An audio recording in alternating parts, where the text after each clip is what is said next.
नमस्कार, आदाब। आपको ईद की ढेर सारी मुबारकबाद हो। फर्स्ट ड्राफ्ट के इस नए एपिसोड के साथ मैं आपके साथ फिर से हाजिर हूं, जफर चौधरी।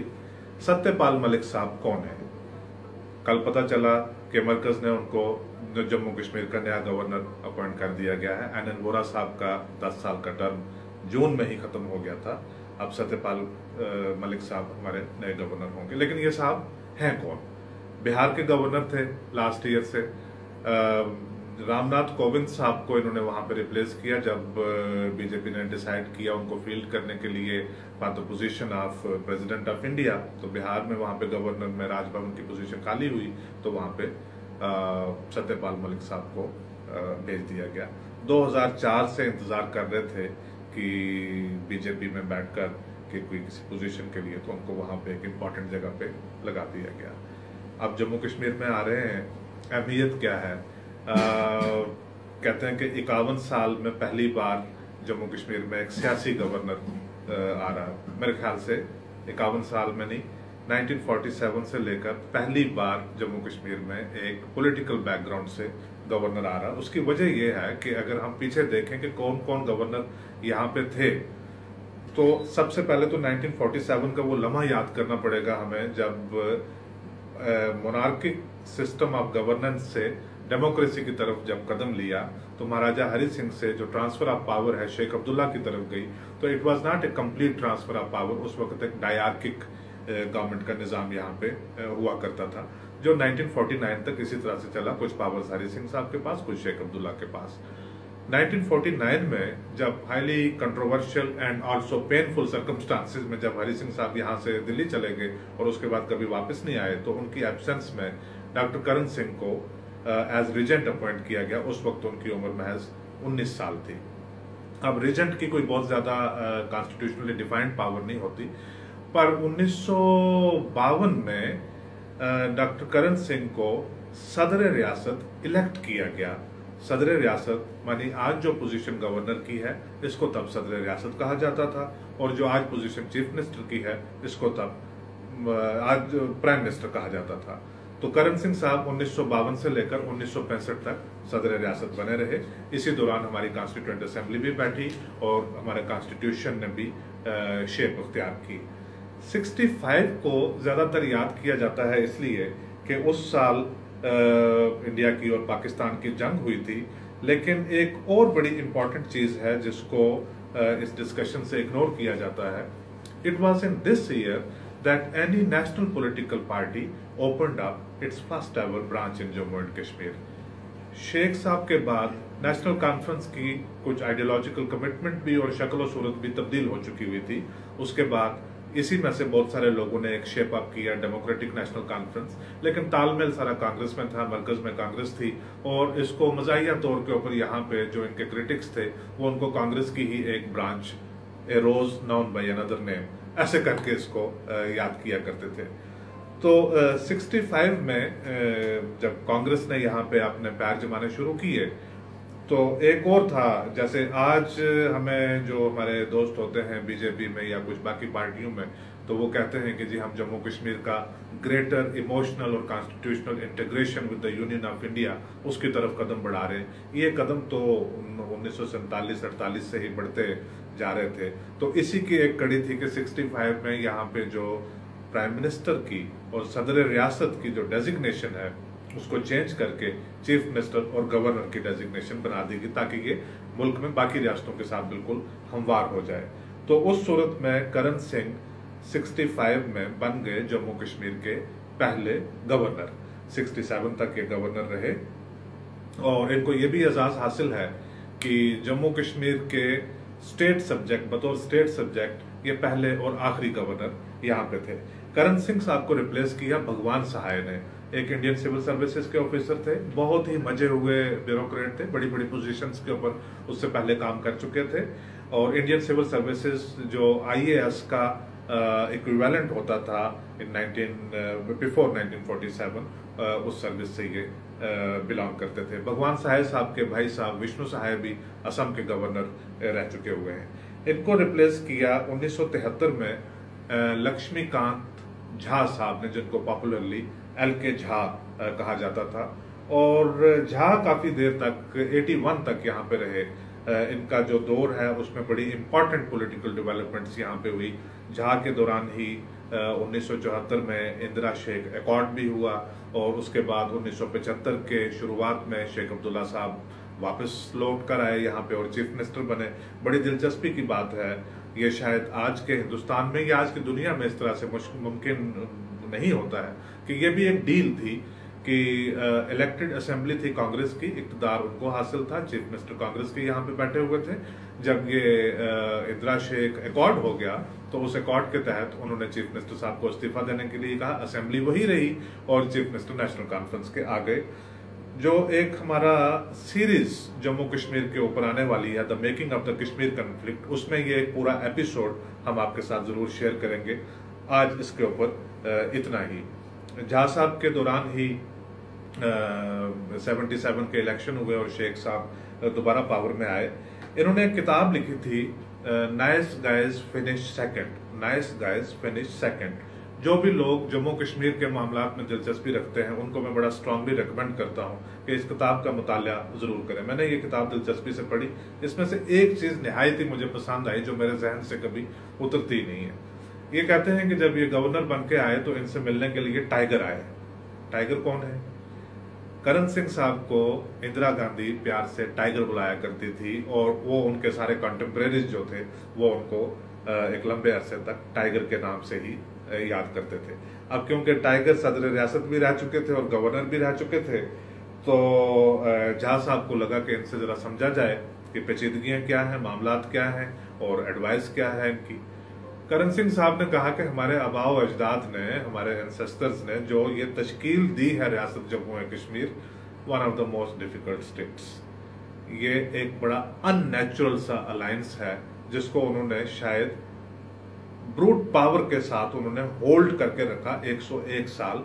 लेकिन जो रिलेशनशिप का कॉन्टेक्स्ट है 3 रीजन्स में, ये एक बड़ा फ्रेजाइल है और एक धागे के साथ 3 रीजन्स ये लटके हुए हैं। क्या ख्याल है आपका? आज 2018 में आपको ये नहीं लगता कि जो बात उन्होंने कही थी वो आज भी बिल्कुल वैसी है, वो फ्रेश है और आगे भी शायद वैसी ही रहेगी? बट ब्यूटी इसकी ये है कि बावजूद उसके 101 साल डोगरा चला गए और 70 साल से बाद जो है अवाम की जो हुकूमत है वो भी इन 3 रीजन्स को इख्तलाफात के बावजूद चला रहे हैं। कन्फ्लिक्ट का चलते रहना भी एक अपने आप में हेरिटेज है। झा साहब को रिप्लेस किया 22 फरवरी 1981 को बीके नेहरू साहब ने। बीके नेहरू साहब इंदिरा गांधी के कजन भी थे और 84 में आपको याद होगा कि फारूक अब्दुल्ला की गवर्नमेंट यहाँ पे टॉपल हो गई थी।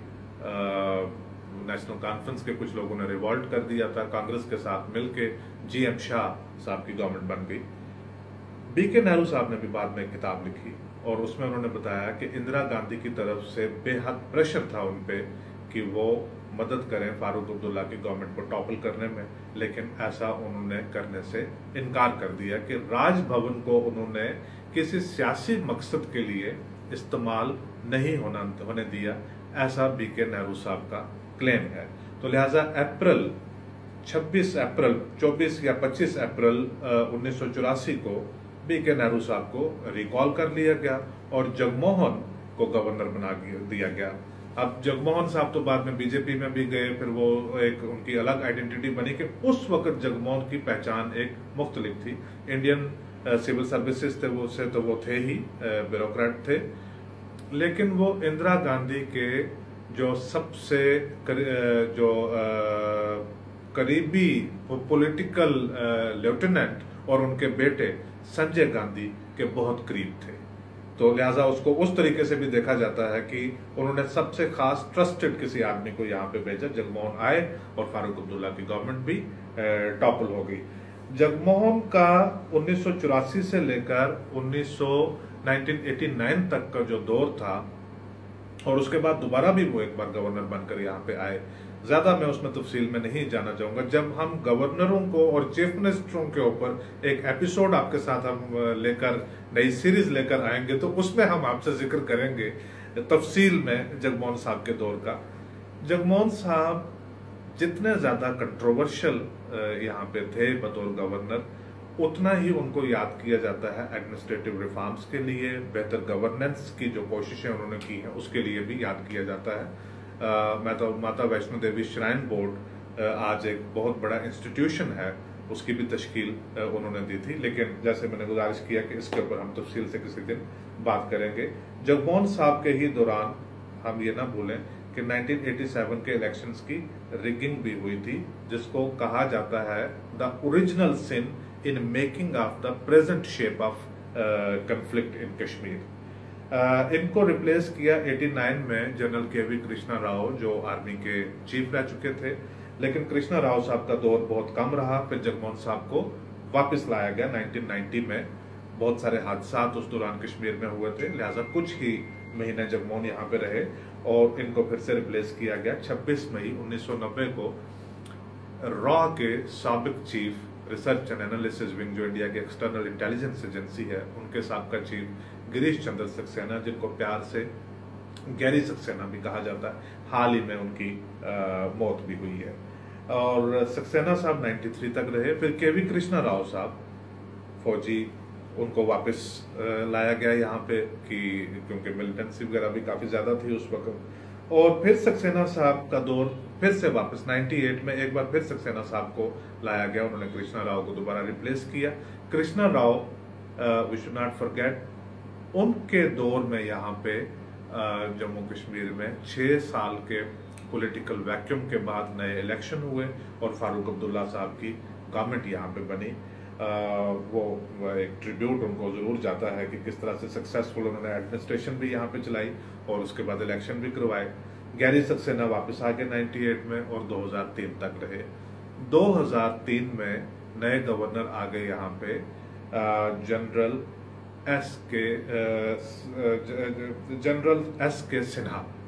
एस के सिन्हा साहब का जम्मू कश्मीर के साथ एक पुराना ताल्लुक वास्ता था और जम्मू कश्मीर के जो इश्यूज हैं, जो कन्फ्लिक्ट की पॉलिटिक्स है, उस तनाजुर में सिन्हा साहब का एक इंट्रिंसिक जो रिलेशनशिप है उनका था। He was part of the first party of the Indian Army that landed in Kashmir in October 1947 at request of Maharaja Hari Singh to defend the state against the tribal raiders who had come from Pakistan. So since that day, General Sinha ने एक अपनी attention, मैं full time relationship का तो नहीं कहूँगा, लेकिन एक अपनी जो अटेंशन का लेवल है जम्मू कश्मीर में वो मेंटेन करके रखा था। सिन्हा साहब का जो दौर यहाँ पे बतौर गवर्नर यहाँ पे रहा है, हालांकि उस दौरान पॉपुलर गवर्नमेंट मुसलसल रही है यहाँ पे। पहले मुफ्ती सईद साहब थे, उसके बाद गुलाम नबी आज़ाद आ गए, लेकिन सिन्हा साहब का दौर भी जो निहायत ही कंट्रोवर्शियल रहा है, क्योंकि नए पॉलिटिकल बातें, नई सियासी बातें, नई सोच, सेल्फ रूल, ऑटोनॉमी वगैरह, इन सब चीज़ों के बारे में बातें हो रही थी और मरकज़ भी बात कर रही थी, रियासत में भी सियासी तौर के ऊपर बात कर रहे थे, लोग क्रिटिसाइज भी कर रहे थे। लेकिन सिन्हा साहब बहुत ज़्यादा ओवर स्टेप करते थे और वो सियासी तौर पर आकर तकरीरें करनी ज़रूर शुरू कर देते थे, जिससे उनकी जो लेवल ऑफ टेंशन है वो मुफ्ती सईद के साथ बहुत ज़्यादा हो जाता था। जब गुलाम नबी आज़ाद आए तो उसमें मैंने बड़े करीब से देखा कि मुलाकात भी करते थे कई बार सिन्हा साहब से भी और गुलाम नबी आज़ाद साहब से भी, कि उन्होंने प्रोटोकॉल ब्रेक करके, एक बार गुलाम नबी आज़ाद का जन्मदिन था तो वो राजभवन से आ गए, तो जन्मदिन की मुबारकबाद केक वगैरह काटा, बैठे वहां पे चीफ मिनिस्टर के घर में, तो वहां से गए। गुलाम नबी आज़ाद को और एस के सिन्हा को एक दूसरे के लिए बहुत ज्यादा म्यूचुअल एडमिरेशन थी। उस म्यूचुअल एडमिरेशन को वो अक्सर इस्तेमाल कर जाते थे। जो अलायंस, रूलिंग अलायंस के बीच है पार्टनर पीपल्स डेमोक्रेटिक पार्टी, उनका सियासी मंशूर और उनकी लीडरशिप, जिसकी वजह से बड़ी डेवलपमेंट जो है वो होती रहती थी। सिन्हा साहब का दौर राजभवन में खत्म हुआ निहायत ही कंट्रोवर्शियल सर्कमस्टांसिस में कि अमरनाथ लैंड रॉ, उसके ऊपर किसी दिन फिर तफसील में बात करेंगे, लेकिन तब जाकर उनका दौर वो खत्म हुआ जून 2008 में और उनको रिप्लेस किया नरेंद्र नाथ वोरा साहब ने। वोरा साहब को कहा जाता है अक्सर नेहरूवियन ब्यूरोक्रेट, 1965 बैच के IAS ऑफिसर और बड़ी बड़ी पोजीशंस के ऊपर इंडिया में भी और इंडिया से बाहर भी डिप्लोमेटिक मिशंस वगैरह में भी बड़ी बड़ी पोजीशंस के ऊपर ये फायज रहे। और 1900 इन अर्ली 1990s रिटायर होने के बावजूद 3-4 साल के बाद जब इंद्र कुमार गुजराल साहब प्राइम मिनिस्टर बने इंडिया के, तो उन्होंने ढूंढ के वोरा साहब को लाया। गुजराल साहब पंजाबी थे, वोरा साहब पंजाबी हैं, तो उन्होंने वोरा साहब को ढूंढ के लाया बतौर principal secretary to prime minister. उस पोजीशन में भी रहे। दिल्ली में जो हिंदुस्तान का सबसे एलीट और सबसे पावरफुल एक सोशल स्पेस जिसको कहते हैं, इंडिया इंटरनेशनल सेंटर, उसके 2 बार हेड रह चुके हैं, इस वक्त भी हेड हैं। ट्रिब्यून न्यूज़पेपर जो नॉर्थ इंडिया का एक बहुत बड़ा मकबूल न्यूज़पेपर है, उसके ट्रस्टी और चेयरमैन वो भी। लिहाजा मुख्तलिफ किस्म का, एक डाइवर्स किस्म का इनके पास एक्सपीरियंस वोरा साहब के पास रहा। 2003 में इनको वाजपेयी गवर्नमेंट ने इंटरलोक्यूटर अपॉइंट किया जम्मू कश्मीर में मुख्तलिफ लोगों से, खास करके सेपरेटिस्ट, अलायदगी पसंद वगैरह, उनके साथ बातचीत करने के लिए। जब 2004 में वाजपेयी साहब का दौर खत्म हुआ और मनमोहन सिंह की गवर्नमेंट आई, तो जो अपॉइंटी थे, पॉलिटिकल अपॉइंटी थे वाजपेयी के, उन सब ने इस्तीफा दे दिया, जिनमें AS दुल्लत भी शामिल थे, ब्रजेश मिश्रा भी शामिल थे, तो वोरा ने भी इस्तीफा दे दिया। लेकिन मनमोहन सिंह ने कहा कि नहीं, आप इस पोजीशन में कंटिन्यू करेंगे, जिसमें वो कंटिन्यू किए 2008 तक। अब 2003 से लेकर 2008 तक इंटरलोक्यूशन में, सालिसकारी में, नेगोशिएशन में इन्होंने किससे बात की, क्या उसमें कोई प्रोग्रेस हासिल की या नहीं, उसका तो आज तक ना इन्होंने हमें बताया, तो ना मरकज ने कभी बताया। कोई पता नहीं है कि क्या क्या बातें उस दौरान हुई। लेकिन बतौर गवर्नर मेरे ख्याल से one of the best governors ever in Jammu and Kashmir. Non partisan, highly experienced, bureaucracy के ऊपर बहुत अच्छा इनका एक तालमेल, कंट्रोल। जब ये आए हैं तो जो सियासी गवर्नमेंट है वो कोलैप्स हो चुकी हुई, कुछ ही 10-15 दिन के अंदर कोलैप्स हो गई, तो इनका डायरेक्ट रूल आ गया। फिर इन्होंने इलेक्शन करवाया और नई गवर्नमेंट ने यहाँ पे शेप हासिल की। फिर उसके बाद जब 2014 के इंतखाबात के बाद PDP और BJP के बीच कुछ बात नहीं बन पा रही थी कि गवर्नमेंट नई किसकी बनेगी, तब तक भी लगभग 2.5-3 महीने गवर्नर वोरा साहब का रूल रहा। और उसके बाद जब मुफ्ती साहब के इंतकाल के बाद 2016 में जब महबूबा मुफ्ती ने थोड़ा रिलक्टेंस शो की BJP के साथ वापस जाने के लिए, तब भी वोरा ने निज़ाम काफी अच्छे तरह से चलाया। लेकिन उस सारे ट्रिब्यूट्स के साथ, उस सारी रिस्पेक्ट के साथ वोरा साहब को विद हैवी हार्ट अलविदा कहना पड़ रहा है। लेकिन असल मौजू जो था हमारा वो है सत्यपाल मलिक। सत्यपाल मलिक साहब कौन है, और जब वो आते हैं यहाँ पे, आप पॉलिटिकल गवर्नमेंट नहीं है, तो उनका रूल है बाकायदा तौर के ऊपर। वोरा को जब वो रिप्लेस करते हैं, तो वोरा क्या कर रहे थे, क्या वो सत्यपाल मलिक आगे लेकर जाएंगे, वोरा की प्रायोरिटीज क्या थी, सत्यपाल मलिक की प्रायोरिटीज कैसी हो सकती हैं, वो तो जब आएंगे तब पता चलेगा। लेकिन ये जानना जरूरी है कि सत्यपाल मलिक साहब हैं कौन है। तो एक संक्षिप्त तरीके से जो मैं बताऊं कि ये साहब हैं कौन है,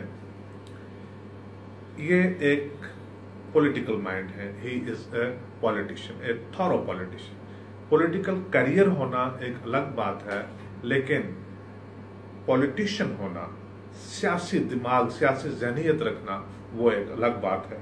तो उस सियासी जहनीयत के मालिक हैं सत्यपाल मलिक साहब। पिछले साल जब रामनाथ कोविंद, जो उस वक्त बिहार के गवर्नर थे, तो उनको नामजद किया गया प्रेसिडेंट ऑफ इंडिया की पोजीशन के लिए, तो तब सत्यपाल मलिक ने उनको रिप्लेस किया। लंबे इंतजार के बाद उनको एक पोजीशन मिली, जो 2004 में इन्होंने BJP ज्वाइन की थी, तो इंतजार किया इन्होंने पेशेंस के बाद। 13 साल के बाद इनको एक पोजीशन मिली, बिहार में बैठे थे। उससे पहले मैं क्यों कहता हूं कि ये एक पॉलिटिकल माइंड इनका ज्यादा क्यों है, सियासी जो डेप्थ, जो गहराई होती है, उसके मालिक हैं। एक और दिलचस्प चीज है, वो कोई ज्यादा प्राइड नहीं उसमें लोग ढूंढते, लेकिन इम्पोर्टेंट है। कांग्रेस, समाजवादी पार्टी और जनता दल, इन सारे आंगनों में बैठने के बाद सत्यपाल मलिक साहब BJP में गए, तो लिहाजा हिंदुस्तान के हर एक जो तर्ज सियासत है, उनका तजुर्बा इनको अच्छी तरह से है। BJP इनके लिए चौथी पार्टी है, पहली पार्टी नहीं है। जम्मू कश्मीर में जब वो आते हैं, तो उनका यहाँ पे जो सियासत को समझने का तरीकाकार क्या रहेगा, उनके ओपनिंग पॉइंट ऑफ कॉन्टैक्ट्स यहाँ पे क्या होंगे, और सत्यपाल मलिक ही क्यों जम्मू कश्मीर के गवर्नर बनाए गए, किसी और को क्यों नहीं भेजा गया। मेरी इतलात के मुताबिक इसमें सत्यपाल मलिक की अपॉइंटमेंट में उस शख्स का ज्यादा रोल है जिसका ये ख्याल था कि ये जो पीडीपी और बीजेपी की गवर्नमेंट है इसको अब शायद सीज कर देना चाहिए और गवर्नर का रोल लगाना चाहिए। मेरा इशारा है, आप समझ गए होंगे, national security adviser Ajit Doval साहब की तरफ। पिछले साल से तो आप देख रहे थे, बल्कि 2006 से 2016 से, कि होम मिनिस्टर राजनाथ सिंह साहब किस तरह से बहुत प्रोएक्टिव होकर मरकज की कश्मीर पॉलिसी के साथ डील कर रहे थे, और जून के ही महीने में वो श्रीनगर में भी थे और जम्मू में भी थे, और उन्होंने यहाँ पे बड़ी बात की। एक प्रेस कॉन्फ्रेंस के दौरान मैंने उनसे सवाल भी पूछा, तो उन्होंने कहा कि हम डायलॉग करना चाहते हैं कश्मीर में, और उसमें लाइक माइंडेड होने की जरूरत नहीं है बल्कि राइट माइंडेड होने की जरूरत है। कहने का मतलब ये कि ये अगर हुर्रियत वाले, बाकी इलाके की पसंद, ये अगर अपने पॉलिटिकल मंशूर जो है वो भी रखें तो हमें उससे कोई प्रॉब्लम नहीं है। कंस्ट्रक्टिव होने चाहिए कि बातचीत करें। ये लगभग अगर आप इसको ट्रांसलेट करें तो वो वाजपेयी साहब का जमहूरियत, इंसानियत और कश्मीरियत वाली जो बात थी, ये तो वो एक वाजपेयी इरा के उस किस्म के पॉलिटिशियन।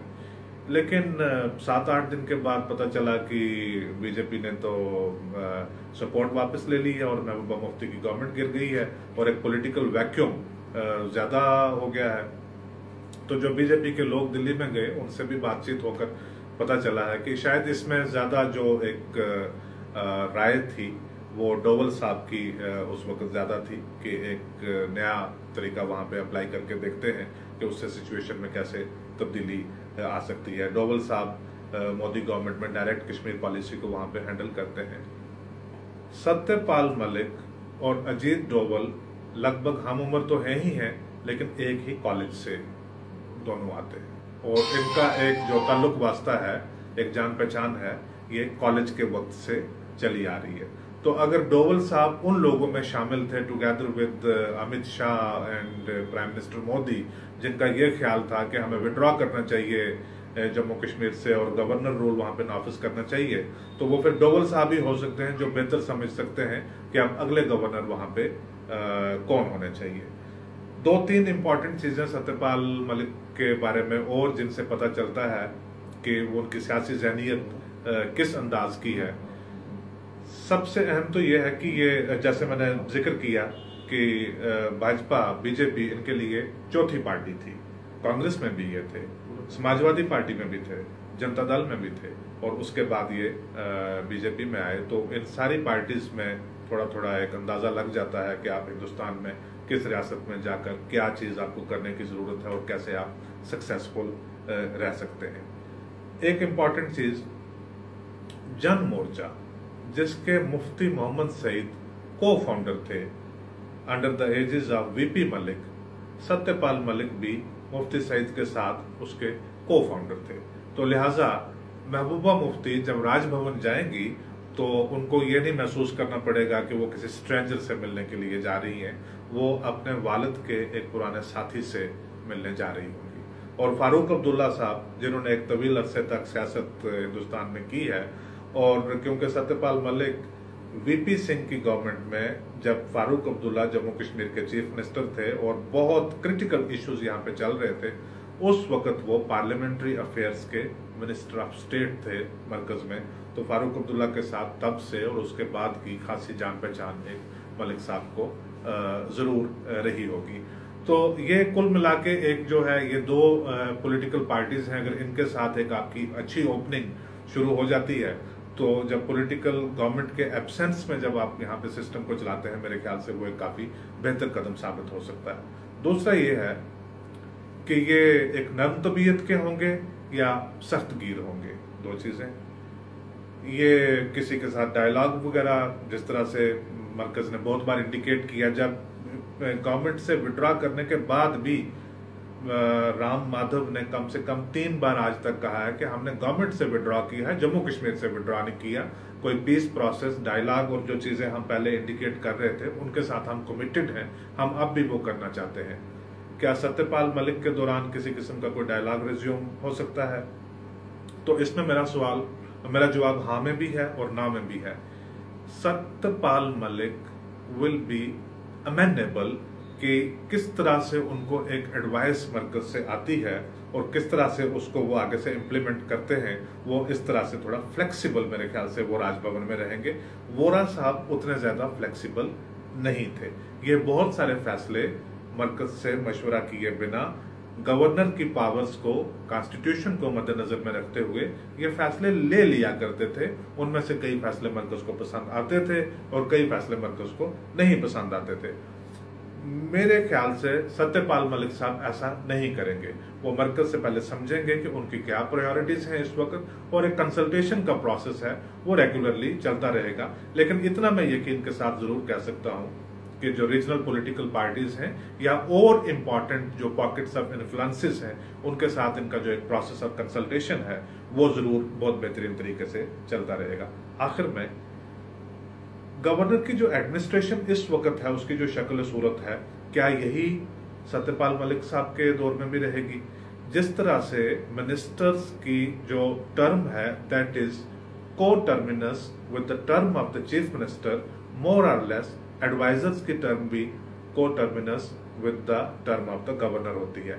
अब जब नए गवर्नर यहाँ पे आ जाते हैं तो ये कहना मुश्किल होगा क्या भारत भूषण व्यास, खुर्शीद अहमद गनई और के विजय कुमार साहब क्या यही बतौर एडवाइजर्स कंटिन्यू करेंगे या इनको रिप्लेस किया जाएगा या इनको साथ रख के कुछ और एडवाइजर्स भी लगाए जाएंगे, ये देखा जाना। लेकिन अगर इनको रिप्लेस किया जाता है थोड़ी सारी सिचुएशन मुख्तलिफ होगी, क्योंकि Khurshid Ganai chief information commissioner थे, उनसे इस्तीफा दिला के उनको एडवाइजर बनाया गया। उस वक्त गनई साहब और गवर्नर वोरा के भी जहन में ये था शायद ये जो रूल है वोरा का, this is going to be a long shot. BB Vyas का आपको याद होगा ऑलरेडी वो एक्सटेंशन पे थे, लेकिन first time ever department of personal and training ने रूल्स अमेंड करके उनको 1 साल की एक्सटेंशन यहाँ पे दी थी बतौर चीफ सेक्रेटरी, कि अगले साल वो शायद मई जून तक, वो सितंबर तक शायद बतौर चीफ सेक्रेटरी वो जम्मू कश्मीर में रहते। लेकिन उनको उस पोजीशन पे नहीं रखा और नए चीफ सेक्रेटरी यहाँ पे आ गए और बीबी व्यास को एडवाइजर बना दिया। अगर अब सत्यपाल साहब व्यास साहब को एडवाइजर रखेंगे तो बहुत बेहतर होगा, क्योंकि उनको बड़ी जानकारी है जम्मू कश्मीर के मामलात की। लेकिन अगर वो नहीं रखते हैं तो मेरी इतलात ये है कि डीओपीटी ने व्यास की जो एक्सटेंशन है वो ऑलरेडी रिवोक कर दी हुई है कि अब वो उसी पोजीशन के ऊपर वापस जाने की पोजीशन में शायद नहीं होंगे। The most important thing is कि वोरा साहब की इस वक्त टॉप प्रायोरिटी थी कि वो एक पॉलिटिकल प्रोसेस को एक इनडायरेक्ट तरीके से रिस्टोर करना चाहते थे कि गवर्नमेंट बेशक नहीं है लेकिन power should go to the people. Urban local bodies as a test case सितंबर में उसका इलेक्शन बिल्कुल ड्यू करके उन्होंने रखा हुआ था, और उसके बाद वो अक्टूबर से लेकर दिसंबर तक पंचायत का इलेक्शन करवाना चाहते थे। अब ये सत्यपाल साहब की प्रायोरिटीज में आता है या नहीं आता है, इसको देखा जाना है। लेकिन मेरी जाती राय ये होगी कि पहले कोशिश की जानी चाहिए, सत्यपाल मलिक साहब या वोरा साहब कितने भी बेहतरीन एडमिनिस्ट्रेटर क्यों ना हो राजभवन में, पहले कोशिश ये होनी चाहिए कि डेमोक्रेटिक गवर्नमेंट को रिस्टोर किया जाए। उसके बाद जो पॉलिटिकल प्रोसेसेस हैं, अर्बन लोकल बॉडीज इलेक्शन और पंचायत इलेक्शन, वो करवाया जाए। इसके साथ मैं आपसे इजाजत लेता हूं। बहुत बहुत शुक्रिया। एक नए एपिसोड के साथ फिर से आपके साथ जल्दी हाजिर होगा।